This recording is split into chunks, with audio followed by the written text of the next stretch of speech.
Hey y'all. So last week I shared how I reduced my endometriosis pain.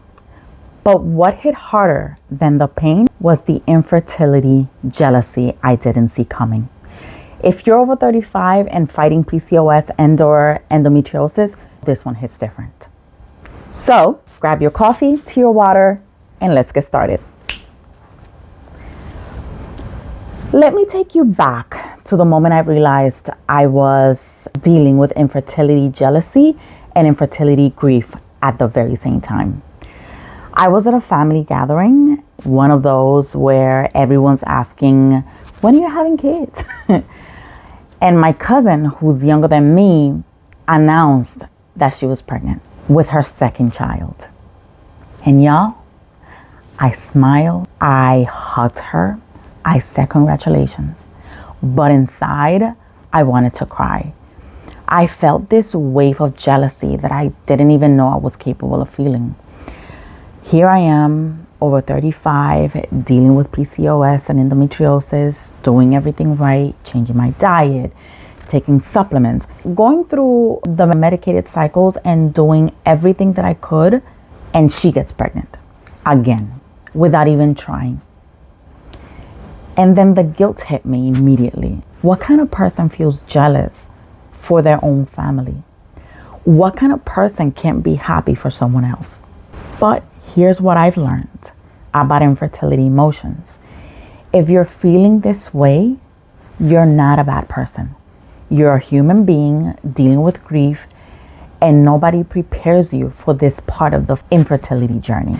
Infertility jealousy is different from regular jealousy, and I need you to understand this, especially if you're dealing with infertility over 35. When you're jealous of someone's new car or their vacation, that's about wanting something they have, right? But infertility jealousy, it's layered with infertility grief, loss, and the fear that you might never get to have what they have. Every pregnancy announcement feels like a reminder of what your body isn't doing. Every baby shower invitation feels like attending a funeral for the timeline you thought your life would follow. And here's the thing that makes things even harder. You genuinely are happy for them. You can hold both feelings at the same time. You can be happy for a friend and still be devastated for yourself. Both things are true. But society doesn't give us permission to feel both. We're supposed to just be happy. We're supposed to show up with a smile and a gift and pretend our hearts aren't breaking. I have been invited to approximately 7 baby showers that year. And I was doing medicated cycles and prepping for IVF. And every single one, I had to give myself a pep talk before leaving my apartment or in the car before walking in. Sometimes I cried in the bathroom. Sometimes I couldn't muster the courage to just show up at all. And you know what? That's okay. There's no rule that says you have to torture yourself to prove you're a good person and a supportive friend. So how did I actually deal with infertility jealousy after 35? Because I'm not gonna lie to you, I didn't have it all figured out. But here's what helped me cope with these infertility emotions. First, I gave myself permission to feel it. When we got pregnancy announcement texts, I let myself feel whatever came up. Sometimes that was tears, sometimes it was anger, sometimes it was numbness. But I didn't try to force myself to feel happy right away. I sat with it for some time. Second, I learned to set boundaries. At the beginning of our journey, I used to force myself to go to every baby shower and every gender reveal. Later on, I needed to be honest to myself and my friends. Sometimes I sent a gift with a card that said, I'm so happy for you, but I'm not in a good headspace to attend right now. Like I said in a previous video, real friends understand. And if they don't, that tells me something too. Third thing I did was I found my people through infertility support groups. This was huge, y'all. I joined online support groups for women dealing with infertility over 35. I found people who got it. I found people who didn't judge me for feeling jealous, people who could celebrate my good news without it triggering their pain, and vice versa. Because here's what I realized: my pregnant friends couldn't be my support system for this. Unfortunately, fortunately for them, they were living a different reality, and that wasn't their fault. But it also wasn't fair to expect them to hold space for my grief while they were celebrating. Fourth thing was I limited my social media exposure. I muted people on Instagram. I created boundaries around what I consumed online. And honestly, it helped my infertility mental health so much. You don't owe anyone access to your emotional space. I always say, protect your peace at all costs. Part of why infertility jealousy hits so hard is because we're already dealing with so much physically, especially when you're managing PCOS and endometriosis at the same time. I shared last week how exhausting it is just managing endometriosis through diet. The pain, the fatigue, the constant doctor's appointments, the medication, the procedures. When you add the emotional weight of infertility grief on top of that, it's very overwhelming. Some days I would wake up and my body would hurt from endometriosis. And then I saw pregnancy announcements on social media.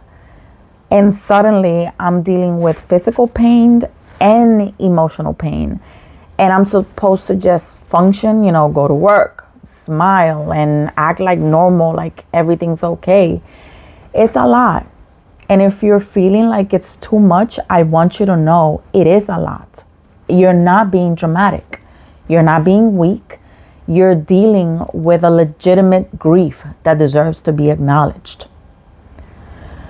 Managing my physical symptoms helped a little with the emotional side when I wasn't in constant pain. I had more capacity to process my feelings, but it didn't make the jealousy disappear. It just made it a little bit more manageable. Here's what I wish people understood about infertility jealousy and infertility emotions. It's not about not wanting others to be happy. I genuinely wanted my friends and family to have a healthy pregnancy and beautiful babies. Their joy wasn't less because I was struggling, but my grief also was real and it existed alongside my happiness for them. It didn't mean I'd given up hope. Some people think if you're feeling jealous, you're being negative or not having enough faith. But that's not it. I can hope for my own baby and feel sad when I see others get what I'm fighting for. Hope and grief can coexist. It's not something I can just get over. People love to say, oh, just relax, or it'll happen when it's meant to be, or maybe you could just adapt, right? Those comments, although they might be well-intentioned, they don't help. They actually make it worse because they minimize what we're going through. And finally, it's not constant. Some days I was genuinely fine seeing pregnancy announcements and I would be super happy and joyful. And then there were other days that same announcement would just wreck me. It depends on where I was in my cycle, what was happening with my treatment, how my body felt that day. There's no consistency to grief. I wish people understood that infertility jealousy is a normal response to loss, because that's what this is. We're grieving the loss of the easy path to parenthood. We're grieving the timeline we thought we'd have. We're grieving the version of ourselves who thought getting pregnant would be simple. And that grief deserves space. It deserves compassion from others, yes, but most importantly, from ourselves. Now, if you're new here and dealing with endometriosis or PCOS, I shared my full diet protocol last week that reduced my pain in 90 days. The link is also in the description. Managing the physical stuff helps, but we also need to talk about the emotional journey and infertility mental health, because this isn't just about getting our bodies ready. It's about taking care of our hearts too. And speaking of being ready, next week we're diving right into IVF success rates after 35 and what they don't tell you about your first cycle. Because after dealing with all this infertility jealousy, you deserve to know the real numbers before you start. So, tell me, what's been harder for you? The physical pain or the emotional toll of infertility jealousy? Let me know down below. Also, subscribe if you're rewriting your infertility story after 35. And if you've ever felt that sting of infertility jealousy, drop a heart down below so we know you're not alone in this. I'll see you next week. Thank you. Mwah. Love you. Bye.